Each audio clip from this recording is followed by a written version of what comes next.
मैं आपसे एक सिंपल और दिल को छू लेने वाला सवाल पूछना चाहता हूं। क्या आपको लगता है कि इस दुनिया को बनाने वाले खुदा ने ऐसी किताब भेजी होगी जो कंफ्यूजन में डाले, जहां एक जगह लिखा हो कि God is formless, he cannot be seen, he has no image, no birth, और दूसरी जगह लिखा हो कि God took birth, he comes in human form, he has many images? आइए एक एक रेफरेंस के साथ समझते हैं। यजुर्वेदा अध्याय 32 श्लोक 3 कहता है, न तस्य प्रतिमा अस्ति, उसकी कोई प्रतिमा, इमेज या फोटो नहीं है। भगवत गीता अध्याय 3 श्लोक 3 में लिखा है, वो जो मुझे जन्मा रहित जानता है वही सच्चा ज्ञानी है। यानी गॉड का कोई जन्म नहीं होता। भगवत गीता अध्याय 70 श्लोक चौथाई 5 में लिखा है, अज्ञानी लोग मुझे समझते हैं कि मैं इंसान के रूप में आया हूं, पर असल में वो फॉर्मलेस है, सब कुछ जानने वाला है। चंदोग्या उपनिषद चैप्टर 6 सेक्शन 2 वर्स 1 कहता है, एकम एव द्वितीयम, सिर्फ एक है जिसका कोई दूसरा नहीं।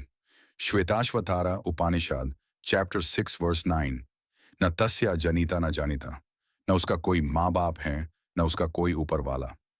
चैप्टर 4 वर्स 19, उससे न देखा जा सकता है, न बीच में, न ऊपर। क्लियर है, God is one, formless, unseen and बर्थलेस।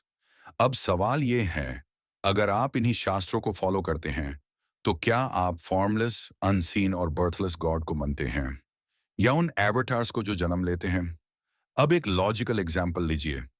अगर मैंने कोई मोबाइल फोन बनाया, तो क्या मुझे मोबाइल बनना पड़ेगा लोगों को समझाने के लिए? नहीं, मैं एक इंस्ट्रक्शन मैनुअल देता हूं ताकि लोग उसे पढ़ें और समझें कैसे यूज करना है। वही इंस्ट्रक्शन मैनुअल गॉड की किताब होती है, एक कंप्लीट परफेक्ट मैसेज। हर बार खुदा को अवतार लेने की जरूरत नहीं पड़ती, लेकिन अगर हर मुश्किल वक्त में भगवान अवतार लेकर आते, तो वर्ल्ड वॉर्स के वक्त क्यों नहीं आए? आज दुनिया में नफरत बढ़ रही है, कंफ्यूजन है, और कौन सा धर्म सही है या गलत, ये वो आकर भी तो बता सकते हैं ना, तो क्यों नहीं आते? इसका मतलब ये हो सकता है कि एक ही बार असल पैगाम भेजा गया था, जो हर जमाने के लिए काफी है, कंप्लीट है, क्लियर है।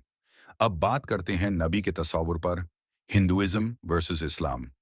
हिंदुइज्म में भी एक आखिरी अवतार का जिक्र मिलता है, कल की अवतार जो संभाल गांव में पैदा होगा, जिसके पिता का नाम विष्णुयाश होगा, माँ का नाम सुमाति, घोड़े पर सवार होगा, तलवार उठाएगा और 4 सथियों के साथ होगा।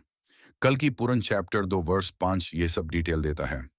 ये डिस्क्रिप्शन एग्जैक्ट मैच करता है प्रॉफिट मोहम्मद से। पैदाइश मक्का में, संभल जैसा ड्राई रीजन, सूरह अत्तीन आयत 3। फादर का नाम अब्दुल्ला, गॉड सर्वेंट विष्णुयाश। माँ का नाम अमीना, पीसफुल सुमाती। सवारी थी उनकी बुराक और घोड़ा, तलवार थी जिहाद के लिए, और 4 खलीफा रहे, अबू बकर, उमर, उस्मान, आली। संवेदा बुक दो हिमछत वर्ष 8 में भी एक पैगंबर का जिक्र है जो ऋषि होगा और कैमल राइडर्स में पैदा होगा। यह अरबिया का ही जिक्र है जहां प्रॉफिट मोहम्मद आए, क्योंकि हिंदुस्तान में रिवाज है कि वहां के लोग कैमल राइड नहीं कर सकते। इस्लाम कहता है, वामा अरसलना का इल्ला रहमतल लिल आलमीन, हमने तुम्हें पूरी दुनिया के लिए रहमत बना के भेजा। सूरह अनबिया आयत 170। इस्लाम में नबी गॉड नहीं होता, गॉड का मैसेंजर होता है। ना उनको वर्शिप किया जाता है, ना उनका इमेज बनाया जाता है, सिर्फ पैगाम फॉलो किया जाता है। अब आखिरी सोचने वाली बात, जिन्हें आप भगवान मानते हैं वो असल में अच्छे लोग थे। उनकी मूर्ति बनाई गई इंस्पिरेशन के लिए, लेकिन धीरे धीरे उनको भगवान समझना शुरू कर दिया गया। यह वही है जैसे एक आदमी की फोटो फ्रेम बना के उसे पूजा जाने लगे। इसलिए कुरान कहता है, अफाला तकिलूं, क्या तुम अकाल नहीं लगाते? मैं आपसे सिर्फ इतना कहना चाहता हूं, हर धर्म की किताब पढ़िए, फिर डिसाइड कीजिए कौन सी किताब है जिसमें सब कुछ क्लियर है, कॉन्ट्रडिक्शन नहीं है, और जो असल में उसने भेजी हो, जो दुनिया का क्रिएटर है। क्या आप उस किताब को फॉलो नहीं करेंगे जो सच में क्लियर इंस्ट्रक्शंस हो, बिना इमेज के, बिना बर्थ के, एक ही गॉड के? Think about it. शुक्रिया।